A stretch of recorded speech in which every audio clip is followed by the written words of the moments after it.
지금 계속 이렇게 많이 빠졌잖아요. 실제로 미국장도 지금 엄청 내려오고 있는데 기술적인 분석이 사실 의미가 크게 없는 장이죠 지금은. 그래서 제가 생각하는 기준에서 과연 바닥이 나오려면 어떤 바닥권 신호가 뭐 시황이 됐든 아니면 기술적인 문제가 됐든 나와야지 바닥권일 것인가에 대한 제 생각을 한번 얘기해 드리겠습니다. 자, 첫 번째로 지금 가장 우리가 심각했던 문제가 지금 결국은 이 코로나 바이러스 때문이거든요. 19라 그러죠. 이게 원래 초창기 그 코스피 초창기 부분만 해도 코스피가 처음에 이렇게 빠졌는데 빠지는 초반 부분만 해도 이게 일봉을 보면 여기 되죠. 한 이런 부분만 봐도 여기만 해도 사실 중국 정도에서 끝날 줄 알았죠. 근데 이제 여기가 더 떨어지기 시작한 거는 전 세계가 이제 뭐 서양이나 유럽 쪽으로 퍼져나가면서 방역에 실패하면서 이렇게 급락을 한 거고요. 지금 그래서 미국도 그렇고 유럽도 그렇고 부양책을 많이 내고 있고 거의 1천조라 그러죠. 1천조 1천억 조였나 1천조였나 하여튼 1천억 달러인가요? 하여튼 뭐 1천조라고 하나? 어쨌든 그렇게 내 가지고 거의 우리나라 예산의 거의 한 2년치 정도의 우리나라 예산을 지금 막 미국하고 유럽하고 쏟고 있습니다.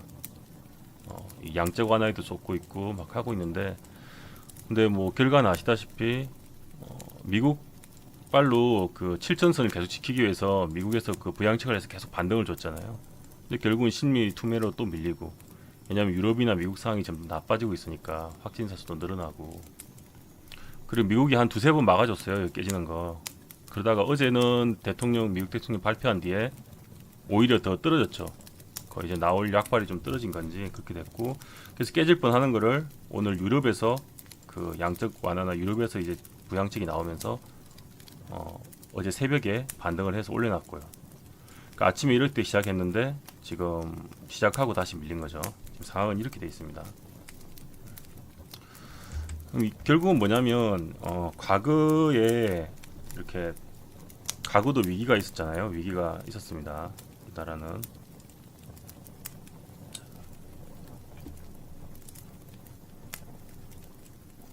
이걸 한번 보겠습니다.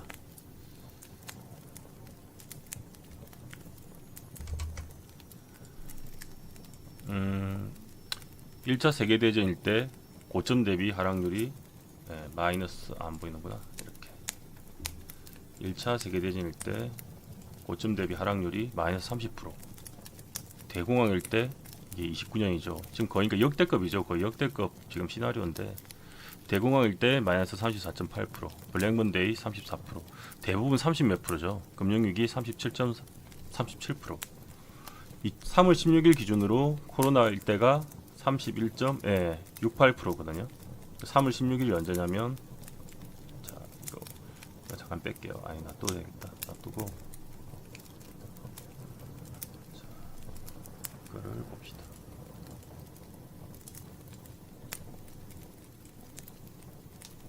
이 차트를 한번 보겠습니다.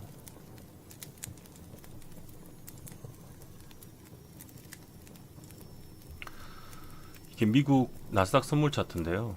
이렇게 뭐 똑같겠죠. 나스닥 선물이나 뭐나. 네. 어쨌든 여기서 여기까지 빠진 게 지금 3월 16일 기준이니까 이날이겠죠. 여기까지가 대충 31%란 얘기예요. 고점 대비니까 대충 여기겠죠. 뭐 이렇게.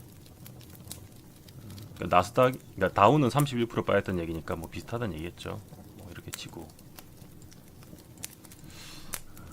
그러니까 어떻게 보면 하락폭을 보면 비슷하게 왔는데 아직도 근데 생각보다 재정 정책이 안 먹히잖아요. 그 이유를 생각해 보면 일단은 지금까지 이런 위기들은 보면 어떻게 보면 약간 금융 위기에 가까운 거예요. 이것 때문에 안 되는구나. 빼볼게요.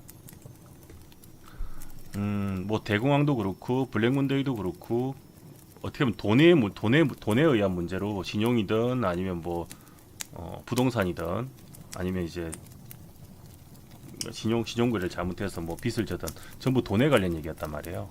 어떻게 보면. 그래서 이런 재정 부양책을 지금 어떻게 보면 이런 때 급으로 지금 미국이 내고 있는데도 불구하고 반등은 좋지만 그 반등이 되게 미약하게 나온 거죠. 반등이 생각보다 안 나온 거죠. 지금 장에서는. 매수에 들어와요. 오케이. 매수에 들어와야죠. 오후에 지금 반등하고 끝나야지. 그 주식하는 분들이 좀 살아나겠죠. 네. 그랬는데 코로나19 같은 경우는 지금 사실 금융적 문제가 아니잖아요. 이건 전염병인 거지. 그러다 보니까 이게 돈으로 막는 게 양적 완화나 뭐 이런 게 그게 근본적인 해결책이 될 수가 없다고 저는 생각을 하거든요. 그래서 결국은 뭐냐면 이게 이제 바닥권이 나오려면 지금 이런 문제가 되는 사건들이 위기감이나 공포의식이 줄 수 있게 그 키워드를 좀 남겨야 된다 생각해요. 자, 그럼 정리를 해서 그럼 지금 얘기를 한번 해볼게요. 자, 그러면 첫 번째는 제 생각에는 물론 누구나 알듯이 이렇게 백신 개발이 만약에 나온다고 딱 뉴스가 나오면 이건 당연히 급반등하겠죠, 시장이. 네, 이거는 무조건 확실한 거고. 이게 제일 베스트죠. 어떻게 보면 가장 좋은 대안인데. 근데 이 뉴스를 지금 뭐 좀 관심 있게 보신 분은 알겠지만 백신이라는 게 하루 이틀에 개발이 안 된대요. 이게 몇 개월 걸린대요. 몇 개월 걸리니까 어쨌든 뭐 기적이 생겨서 단기간에 개발되면 좋은데 사실상 우리가 일반적으로 생각해 볼 수 있는 병면 몇 개월은 걸리니까 좀 당장은 나오기 힘들다 그렇게 생각할 수 있겠죠. 이거는. 근데 가장 좋은 건 물론 이거죠. 그럼 시장이든 뭐 전세가 다 급반등하겠죠. 네. 그러니까 이게 안 되니까 두 번째를 생각해 봐야 되는데 두 번째는 뭐냐면 제 생각엔 그래요. 지금 이렇게 크게 폭락을 한 이유 중에 하나가 코로나 바이러스 확산 쪽도 문제가 있지만 그 반대편을 보면 지금 오일이라 그러죠. 오일 유가의 문제가 크다고 생각해요. 이것도 위기를 초래하는 거잖아요. 이게 이제 사우디하고 지금 사우디하고 러시아하고 지금 막 싸우고 있거든요. 서로 치킨 게임을 하고 있죠. 이게 영향력이 지금 OPC 국가에서 얘가 1등, 얘가 영향력 2등이에요. 근데 서로 막 감산해야 될 시기에 서로 막 정산해가지고 네가 이나 내가 이나 보자 지금 싸우고 있잖아요. 누가 죽나 보자고. 그래서 유가가 지금 엄청나게 폭락했고 오늘도 유가가 아마 엄청 빠져가지고 지금 유가가 얼마지? 유가가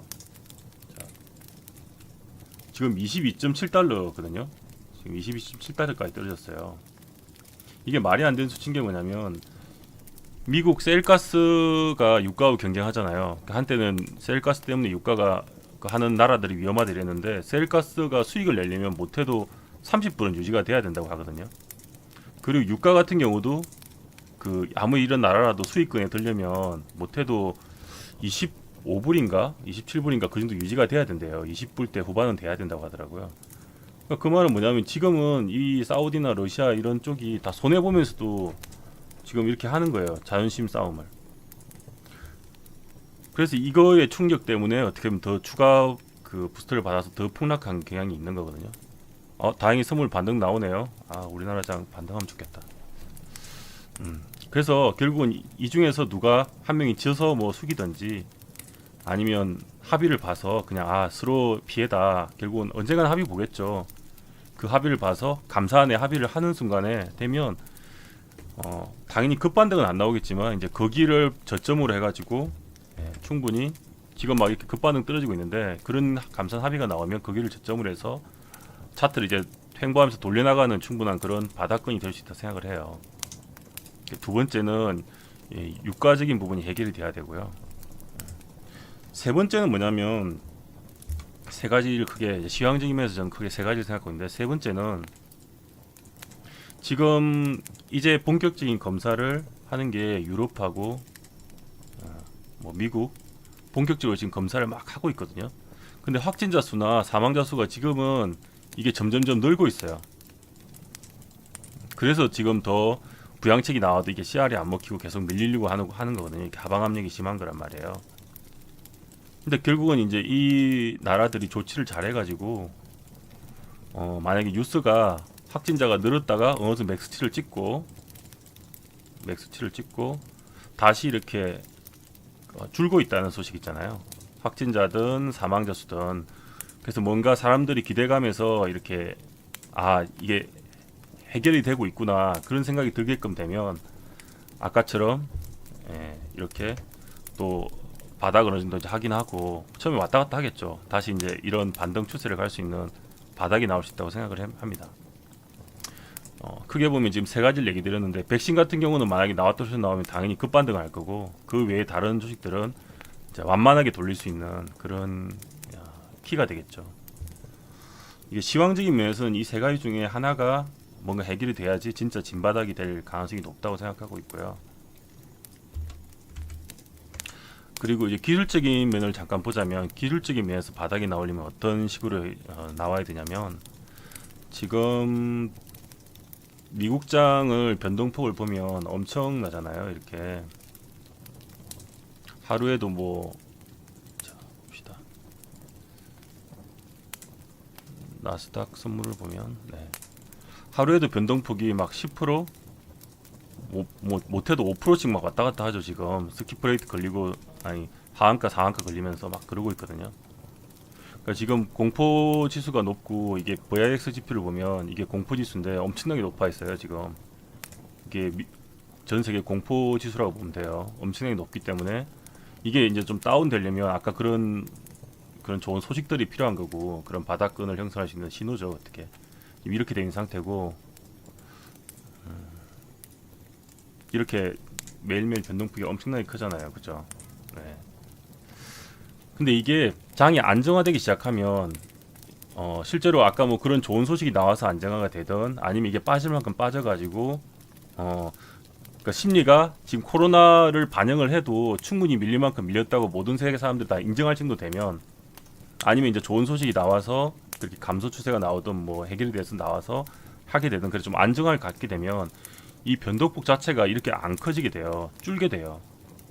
그러니까 예를 들면 하루에 움직여도 원래 이런 움직임이 보면 하루에 평균적으로 한 2% 이내로 움직였거든요. 이런 날 보면 많이 나와봐야 3% 이내, 한 3%나 이내나 그 정도겠죠. 3%면 정말로 급등을 한 거란 말이에요. 이런 때 3%가 안 가도 2.79만 올려도 엄청나게 급등한 거였거든요. 원래는 그러니까 2% 내외 정도 움직이면 그런 흐름이 나와야 돼요. 못해도 3% 이내. 그런 흐름이 나올 때가 되면 이제 그게 이제 어떻게 보면 바닥을 다질 수 있고, 그렇죠. 변동성이 줄어야 되죠. 그런 코스닥이든 아닌 그런 기술적인 징후가 나와야지 실제로 바닥권이라고 생각을 할 수 있을 것 같아요. 그런 게 만약에 나오면 아까 유스든 이런 기술적인 흐름이 나오게 되면 이제 그때부터 종목들은 다 싸잖아요. 정말로 좋은 종목을 골라서 슬슬 사기 시작하겠죠. 저도 그때 국내를 살지 미국을 살지는 안 정했는데 미국에서도 사고 싶은 종목들이 몇 개 있어요. 그런 미국 주식을 살 수도 있고. 그래서 그런 징후들이 나오기 전까지는 이게 쉽게 바닥이라고 확신을 갖지 말고 현금 비중을 못해도 50% 이상은 다 갖고 있는 상태로 종목을 사고 팔고 하고 바꾸는 건 괜찮은데 종목을 채워서 현금 비중을 막 80% 90% 이렇게 채우는 건 조금 아직은 시기상조가 아닌가. 변동성이 크지 않은 흐름이 나와야 된다 생각을 해요. 그러니까 뉴스나 시황적으로는 아까 말씀드린 그런 이제 좋은 소식들이 나와야 되는 거고 그게 아니라 그래도 만약에 갈 만큼 갈 때까지 가면 결국은 변동성이 없어진 시점이 오거든요. 그러면 그때가 돼야지 또 좀 더 안정화된 바닥이라 할 수 있겠죠. 이제 그런 걸 잘 체크하고 보면 될 것 같아요. 정시가 안정화된다는 얘기죠. 더 이상 막 출렁이지 않고 그때 되면은 이제 종목을 본격적으로 사도 되는 시기다. 저는 그렇게 일단 생각하고 있습니다. 제 관점이 물론 다 맞지는 않겠지만 이때까지 경험상으로는 굉장히 저는 시황은 되게 잘 맞추는 편이라서 그래도 상당히 신경을 그런 식으로 잘 참고하시면 도움이 많이 되실 거예요.